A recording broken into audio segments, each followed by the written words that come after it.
Olá a todos, sejam todos bem-vindos a mais um vídeo do projeto A Bíblia ao longo do ano, a mais um livro que nós queremos iniciar, o nosso 19º livro. Vocês lembram que nós estudamos o livro de 1 Reis há alguns livros atrás, né? Estudamos também 1º e 2º Crônicas, que de certo modo tratam também daquilo que nós temos em 1º e 2º Reis. Então agora chegou o momento de nós fecharmos este período histórico, já que 2º Reis é um livro histórico. Vamos fechar este período até o cativeiro babilônico, para depois entrarmos nos livros dos profetas. E iniciando pela introdução, já é a mesma introdução daquele nosso estudo do primeiro livro, né? Então, nós podemos observar que são os mesmos slides, inclusive, né? Tema idolatria, o autor é desconhecido, a data 590 a 570 a.C., o local, o exílio na Babilônia e os destinatários, os israelitas. Nós temos sempre a menção àquele vídeo do Bible Project, porque nos auxilia a entender a estrutura dos livros, não deixe de assistir, né? É muito bom.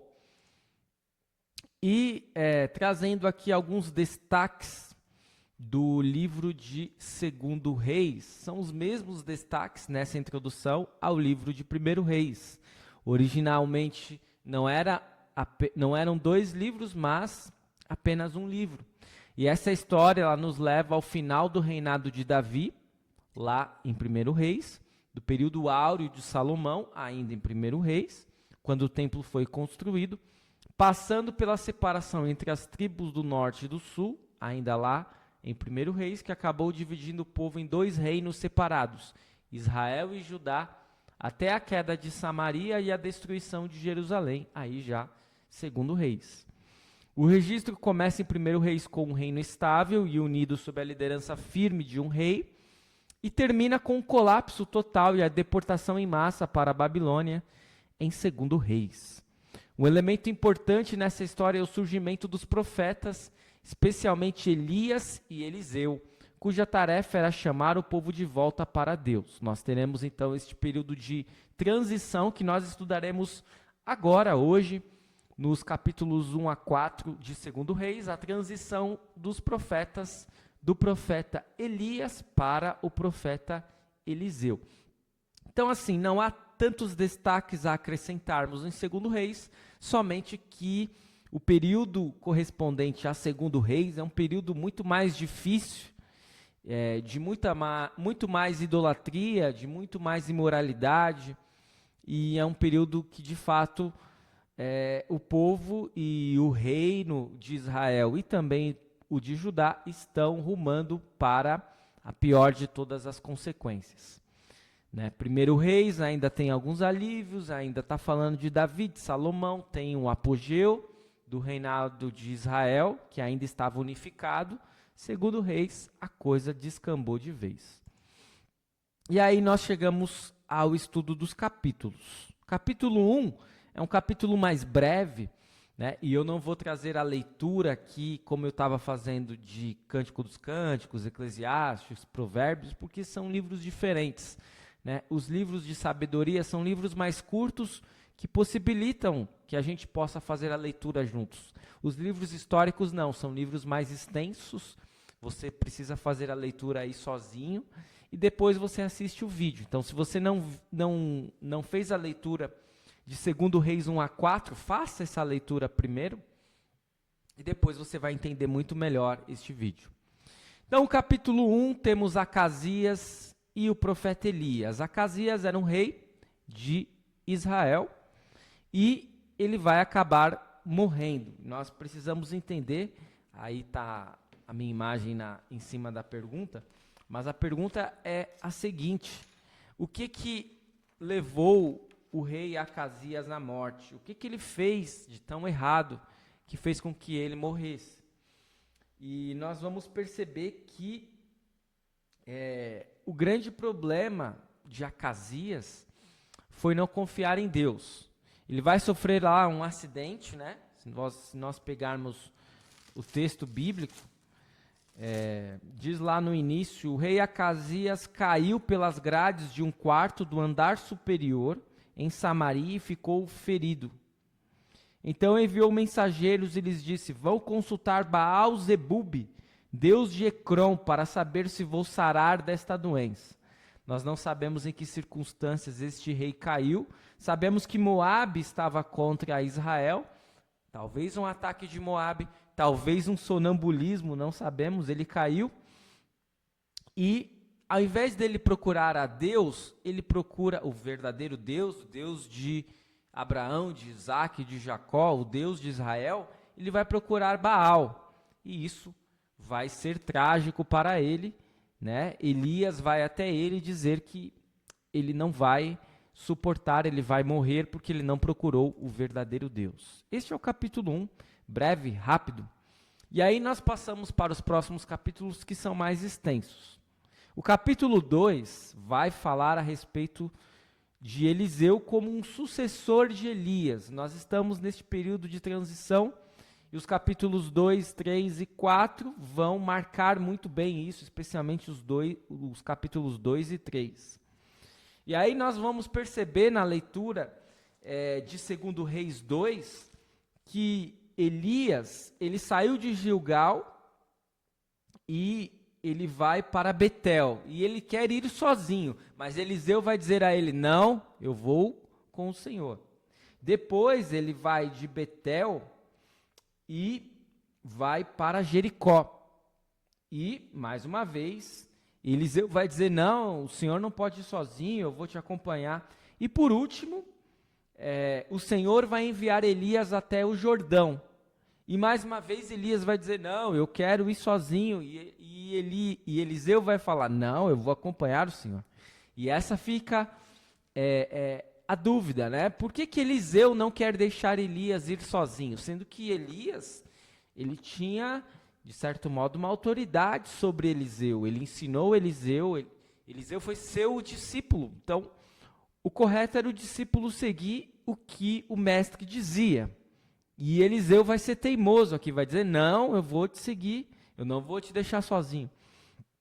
Então, nós não temos essa resposta na Bíblia. Por que Eliseu não quer deixar Elias? Talvez porque ele queria visualizar o que ia acontecer com Elias, já que Elias estava já mostrando para ele: olha, eu não vou mais estar com você, você vai ser meu sucessor. Talvez porque Eliseu já tinha desenvolvido uma amizade com Elias e não queria deixá-lo. Talvez porque Eliseu quisesse ainda aprender muito mais com Elias. São muitas hipóteses para levantarmos, né? Nós não temos a certeza sobre nenhuma. Fica essa afirmação de que Eliseu não deixou Elias. Então nós chegamos ao apogeu, aquele ponto alto destes 4 capítulos de hoje, que é Elias sendo elevado ao céu. Vale a pena a leitura. Ela é mais curta, lá dos versículos 9 a 14, diz assim: quando eles tinham passado o Jordão, Elias disse a Eliseu: diga o que você quer que eu faça por você, antes que eu seja levado embora. Ou seja, Elias já estava sabendo, de certo modo, que ele não ficaria muito tempo. Eliseu disse: quero receber por herança a porção dobrada do seu espírito. Olhem só que pedido ousado de Eliseu. Elias respondeu: você fez um pedido difícil, mas se você me vir quando eu for levado embora, será como você pede. Porém, se você não me vir, não será assim. Enquanto iam caminhando e falando, eis que um carro de fogo com cavalos de fogo os separou um do outro, e Elias subiu ao céu num redemoinho. Ao ver isso, Eliseu gritou: meu pai, carros de Israel e seus cavaleiros. E nunca mais ele viu Elias, e pegando a sua própria roupa, rasgou-a em 2 partes. Então levantou o manto de Elias que havia caído e voltou para a margem do Jordão. Pegou o manto de Elias que havia caído, bateu com ele nas águas e disse: onde está o Senhor, Deus de Elias? Quando ele bateu nas águas, elas se dividiram para os 2 lados, e Eliseu passou. Então é um relato repleto de milagres, o milagre da ascensão de Elias, o milagre de Eliseu ter visto isso, o milagre de Eliseu ter batido na água e ela ter se dividido. São 3 milagres que mostram que Deus estava não apenas com Elias, mas também com Eliseu. Como nós podemos compreender a ida de Elias para o céu? Não foram muitas pessoas que foram alçadas para o céu sem passarem pela morte. Você lembra quais personagens bíblicos tiveram este destino? Tem um personagem lá em Gênesis. Você lembra como que era o nome dele? Nós vamos perceber que somente Jesus foi levado para o céu. E além de Jesus, Elias, né? Elias também foi levado para o céu. E temos a história lá em Gênesis, uma história muito interessante também, que mostra que um dos filhos de Adão vai ser levado para os céus. Você lembra? Enoque. Enoque viveu 65 anos e gerou Matusalém. Enoque andou com Deus e depois que gerou Matusalém viveu 300 anos. Teve filhos e filhas e todos os dias de Enoque foram 365 anos. Enoque andou com Deus e não foi mais visto, porque Deus o levou para junto de si. Portanto, Enoque, Elias e Jesus, que tem a diferença de não somente ter sido levado para o céu, mas ter morrido, ter ressuscitado e ter ido aos céus. Né? Não foi levado, ele mesmo foi. Então a gente percebe que há um grande destaque para Elias. Elias é o grande profeta do Antigo Testamento. Tanto é assim que ele vai subir o Monte da Transfiguração junto com Moisés para estarem junto com Jesus. Ele vai subir? Não, ele vai estar lá, né? Quando os discípulos de Jesus tiverem subido o monte. E aí nós podemos perceber que a ida de Elias para o céu revela que ele era um homem de Deus e um homem especial, um homem que está, né, que cabe nos dedos de uma mão só, né, podemos dizer assim, já que apenas Enoque, ele e Jesus foram para o céu deste modo. E podemos compreender que Elias foi um profeta muito consagrado a Deus. Ah, pastor, quer dizer que se nós nos consagrarmos a Deus no nível de Elias, nós também podemos não morrer e sermos levados para o céu? Não. Ah, então todos irão morrer? Não sabemos. Jesus pode voltar antes. Mas a questão é, Elias, de fato, foi um profeta único. Foi um profeta único.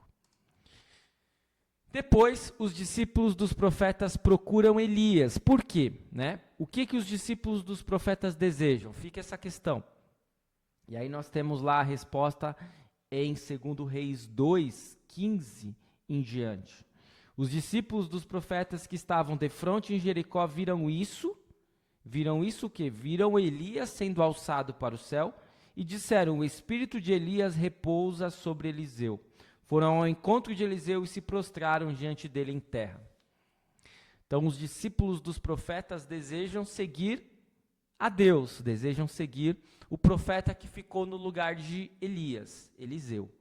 Eles querem uma porção deste poder. Né? Assim como Eliseu pediu poder, eles também desejam. Né? E, claro, quem não quer poder? Mas a grande questão é, para quê? O que você vai fazer com esse poder? E então a gente percebe que depois disso, né, eles vão enviar 50 homens que vão procurar durante 3 dias, porém não irão achar Eliseu. Aliás, não vão achar uma outra situação aqui, né? Quando nós lemos a partir do versículo 16. Disseram a Eliseu, eis que entre os seus servos há 50 homens valentes, deixe-os ir em procura do seu mestre. Pode ser que o Espírito do Senhor o tenha levado e lançado em algum dos montes. Quer dizer, eles estavam procurando Elias, né? Porém, ele respondeu, não mandem ninguém. Eliseu não queria que isso acontecesse. Mas eles insistiram com ele, até que constrangido lhes disse, podem enviar os homens. E enviaram 50 homens que o procuraram durante 3 dias, porém não o acharam, claro. Então voltaram para junto de Eliseu, que tinha ficado em Jericó, e ele lhes disse: eu não disse que vocês não deveriam ir?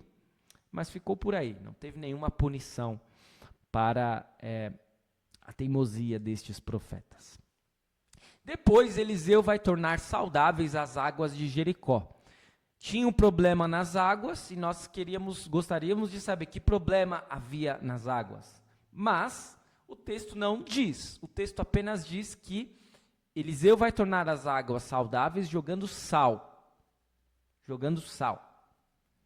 Talvez as águas estavam contaminadas por algum verme, por alguma espécie de veneno, não sabemos, mas as águas foram purificadas por este sal que Eliseu vai mandar.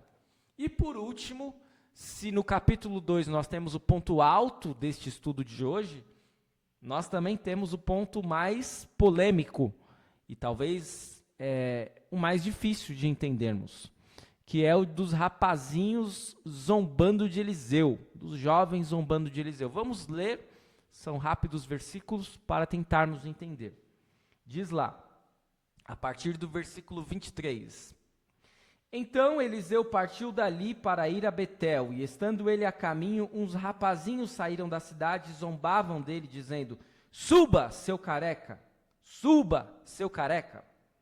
Eliseu se virou para trás, viu os rapazinhos e os amaldiçoou em nome do Senhor. Então 2 ursas saíram do bosque e despedaçaram 42 deles. Dali Eliseu foi para o Monte Carmelo, de onde voltou para Samaria. Os jovens teriam morrido apenas por chamarem Eliseu de careca? Eis a questão. Que vingança dura, hein? Quer dizer que um profeta de Deus pode amaldiçoar aqueles que o perseguem e Deus vai mandar ursas que irão despedaçar essas pessoas? A grande questão é que possivelmente estes jovens não eram apenas jovens zombeteiros, zombadores. Eram jovens idólatras, eram jovens que não estavam respeitando um profeta do Senhor. E eram jovens que mereciam a repreensão de Deus. Talvez alguém poderia dizer, mas Deus não poderia esperar um tempo, ser paciente com eles, e de repente eles poderiam se converter ou se arrepender. Não sabemos, mas o que nós sabemos é que Deus é soberano, Deus sabe de todas as coisas, Deus sabe o que é melhor para todos, e se Deus enviou essa repreensão dura para eles, é porque provavelmente eles não teriam salvação. Capítulo 3, nós temos a apresentação do reinado de Jorão sobre Israel, e fica a questão, como foi o reinado do rei Jorão? Temos a resposta lá no versículo 2, ele fez o que era mal aos olhos do Senhor, porém não como seu pai, nem como a sua mãe, porque tirou a coluna de Baal que o seu pai havia feito. No entanto, aderiu aos pecados de Jeroboão, filho de Nebate, que havia levado Israel a pecar, e não se afastou deles. Então, o reinado de Jorão será um reinado ruim, um reinado de um rei idólatra. Depois, Eliseu prediz a vitória sobre Moabe. Em que cenário ocorre esta predição?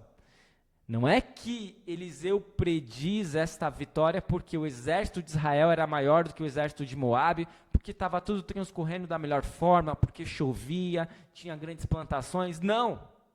O cenário desta predição é o mais desolador possível. O exército de Israel não é maior do que o exército de Moabe. Havia uma seca tremenda, fome. Por isso, nós precisamos enfatizar que este cenário era um cenário ruim, e os israelitas, na próxima questão, na próxima passagem, vão derrotar Moabe, e vão derrotar por quê? Porque Deus estará com eles. Questão 9, o que o rei de Moabe fez quando percebeu que estava perdendo a guerra? Temos a resposta lá no capítulo 3, dos versículos 26 em diante. Quando o rei de Moabe percebeu que estava perdendo a batalha, tomou consigo 700 homens armados com espada para abrir caminho e chegar até o rei de Edom, porém não puderam. Então pegou seu filho primogênito, que havia de reinar em seu lugar, e ofereceu em holocausto sobre a muralha.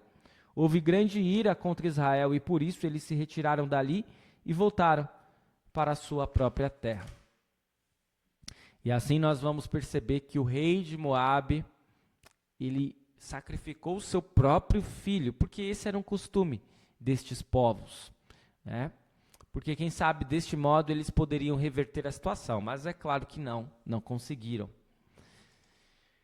Seguindo então para o último capítulo, capítulo 4, onde Eliseu aumenta o azeite da viúva. E não somente este milagre vai ocorrer, como depois Eliseu vai ressuscitar o filho da sunamita, e depois também Eliseu vai trazer a multiplicação, ele vai trazer a cura sobre um alimento contaminado e vai compartilhar e fazer um milagre da multiplicação de pães. Esses milagres, eles serão milagres muito semelhantes aos primeiros milagres. Os primeiros milagres de Eliseu vão ser milagres muito semelhantes aos milagres de Elias. E fica a questão, por quê? Por que a Bíblia parece estar repetindo? A gente acaba de ler os milagres de Elias, Elias é alçado para o céu. Ah, bom, agora vem um novo profeta. Vamos ver o que há de diferente neste profeta. E o que há de diferente? Quase nada. Porque até mesmo os milagres que Elias fez, Eliseu vai fazer. E aí fica essa dúvida, por que essa repetição? E nós temos duas hipóteses que eu creio serem mais plausíveis. A primeira, porque Eliseu vai suceder Elias. Portanto, quando ele realiza os mesmos milagres de Elias, Deus está demonstrando que sim, Eliseu tem o selo de Deus. Eliseu realmente foi escolhido por Deus para suceder Elias. Ponto. Uma segunda hipótese que é interessante é nós observarmos que quem realiza os milagres não são nem Elias, nem Eliseu. Quem realiza os milagres é Deus. E Deus pode utilizar quem Ele quiser. Ele escolheu Elias, Ele escolheu Eliseu, mas Ele pode escolher a mim, Ele pode escolher a você. Quem realiza os milagres é Deus. É Deus quem tem poder.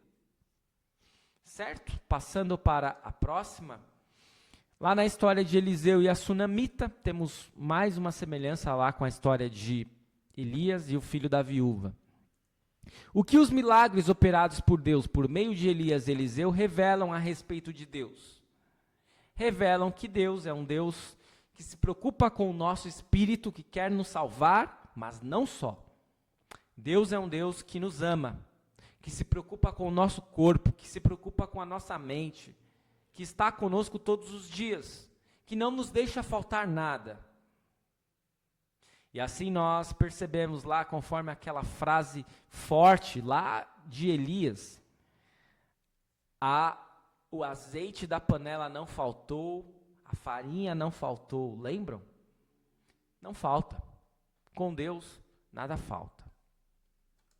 Posteriormente, a morte que havia na panela é tirada. Vamos fazer a leitura desta passagem, que é uma passagem um tanto quanto enigmática. É uma passagem curta, diz lá, a partir do versículo 38 do capítulo 4 de 2 Reis. Eliseu voltou para Gilgal, havia fome naquela terra, e quando os discípulos dos profetas estavam sentados diante dele, Eliseu disse ao seu servo, põe a panela grande no fogo e faça um cozido para os discípulos dos profetas. Então um deles saiu para o campo a fim de apanhar ervas. Ele achou uma trepadeira silvestre e, colhendo os frutos, encheu a sua capa com eles. Voltou para casa, cortou os frutos em pedaços e os pôs na panela, mesmo sem saber o que eram.